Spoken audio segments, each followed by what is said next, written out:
Hi, it's Anna from the library. Today we're going to read a story called Silver Packages, and it's by Cynthia Rylant. It's an Appalachian Christmas story. Even though it's a Christmas story, it's really a story about expectation and the power of kindness. And it's based on a story about a real train called the Santa Train, which rolls through the Appalachian Mountains each Christmas season. From this train, tons of toys and treats are tossed by volunteers to the children of coal towns who wait patiently by the tracks. This has been happening every Christmas since 1943, and as of the printing of this book, it's still happening. And this is the story of Silver Packages. And here he is holding a package in his hands. Okay, Silver Packages. And here's the train coming through. And here's the town, the coal town. A train comes through Appalachia every year at Christmas time. And though it doesn't have antlers, nor does the man standing on its rear platform have a long white beard, it may as well be Santa Claus and his sleigh for all the excitement it stirs up. People call it the Christmas train, and it has been coming to them for years. Each new child born in the mountains learns to walk, talk, and wait for the Christmas train. It is everyone's delight.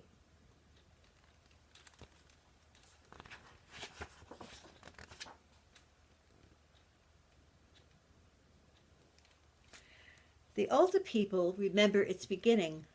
They tell of a rich man who had come traveling through the hills by car many years back. No one knows why he came into the hills, but why isn't important. What matters is what happened. The man had an accident. His car just took itself right off the side of a ridge, and the man slumped in that car, hurting and scared. Someone came along. Some say it was old Mr. Crookshank, but others say it was Betty Pritt. But who came along isn't important either.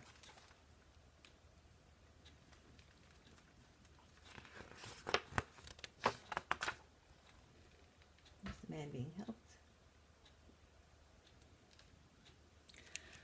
Whoever it was pulled that rich man out of his car and took him into the house in the hills where he was nursed and cared for until he could make it out on his own. When he left, the rich man tried to give money to the people who had helped him, but they would not accept it. So that rich man left the mountains feeling he owed a great debt.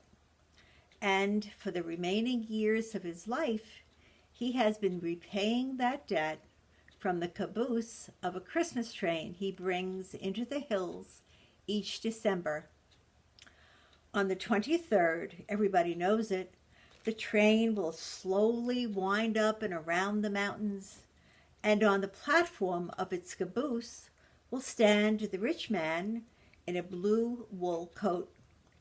He will toss a sparkling silver package into the hands of each child who waits beside the tracks, and for some, it will be the only present they receive.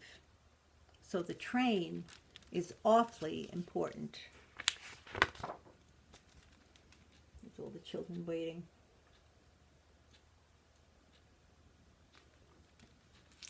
One year, a boy named Frankie stands beside those tracks and waits for the Christmas train. It is very cold, and a lot of snow has come down the night before. Frankie's shoes are thin, and his feet hurt badly from the cold. But he is determined to wait, even if his feet and all the rest of him become ice. And this boy is Frankie.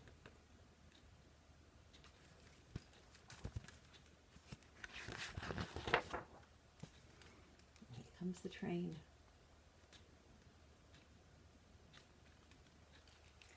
Now this particular boy wants a particular present. Not just any present tossed from the back of that train, a particular present, a doctor kit. He's been waiting for it beside the tracks.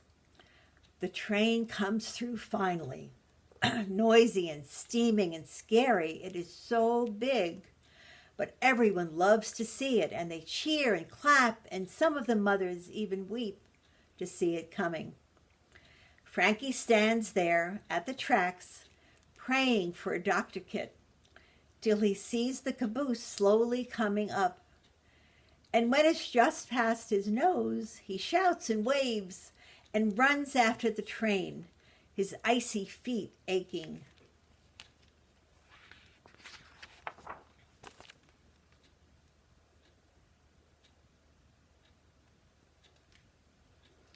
From the rear platform, the rich man in the wool coat sees him.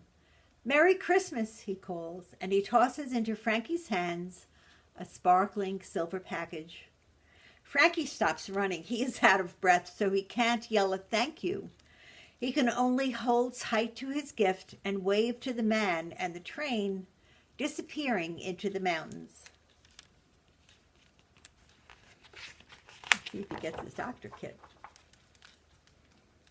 Here he is home with his tree.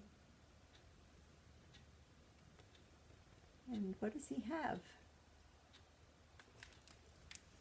Frankie carries his package home and puts his own name on it and sets it under the family Christmas tree. On Christmas morning, he opens it. It isn't a doctor kit. It's a cowboy holster set and 3 pairs of thick red socks. Frankie looks at his mother and father and brothers and sisters and tries not to cry.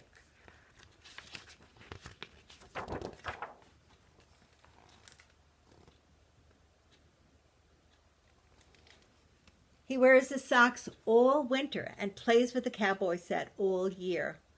But he dreams of a doctor kit. The next Christmas, Frankie waits again in the cold for the Christmas train. The socks still fit him, so his feet are warm, but his fingers are cold and hurting. He waits at the tracks and prays for a doctor kit. The train comes, the rich man tosses the silver package.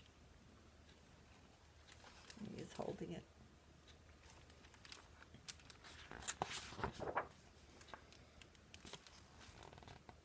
And on Christmas morning, Frankie opens it. No, it is a little police car with lights that really work, plus 2 pairs of brown mittens. Frankie doesn't cry. He wears the mittens all winter and plays with the car all year. But he dreams of a doctor kit.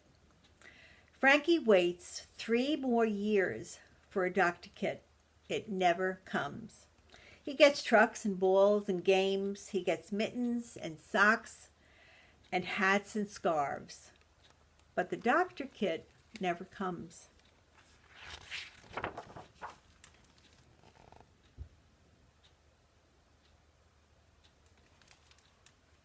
When Frankie grows up, he moves away out of the hills.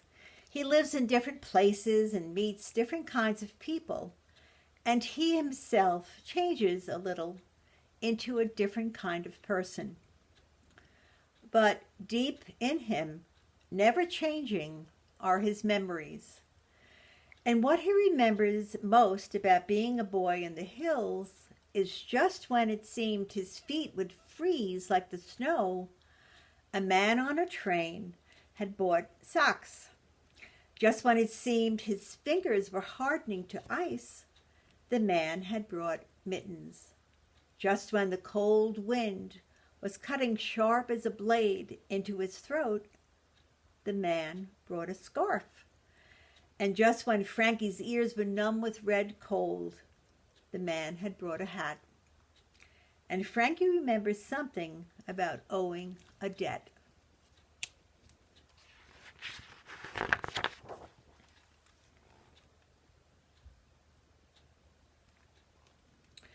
So a grown man who's been gone a long time moves back into those same mountains to live. His brothers and sisters are still there, waiting for him. Here comes the train, and there's Frankie all grown up, and the same man in the blue overcoat. He returns to the hills where he has grown up, but in that winter, near Christmas, he stands at the tracks watching the children wait for the train. And it comes, as always. The grown man watches the steam engine move toward him, watches the caboose roll by him, and he nearly runs after the train. So strong are his memories. This grown man nearly runs after a silver package.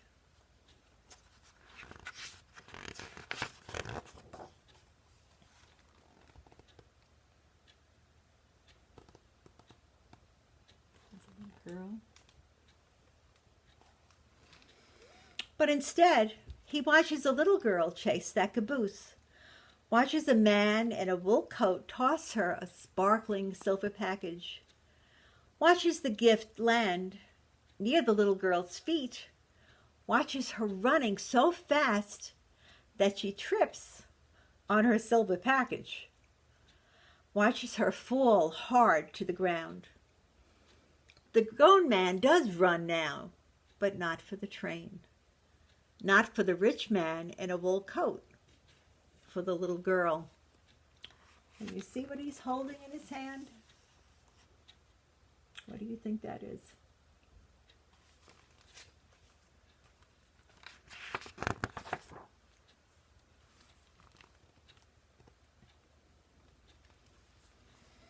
He picks her up. He wipes away her tears with a scarf from around his neck, and he smiles at her. "It's okay, little one," he says easily. The train is disappearing into the trees. He had meant to wave to the rich man, but there wasn't time.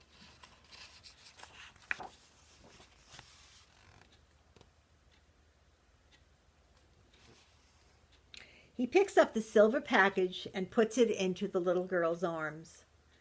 "You'll be all right," he tells her. "I'll make sure."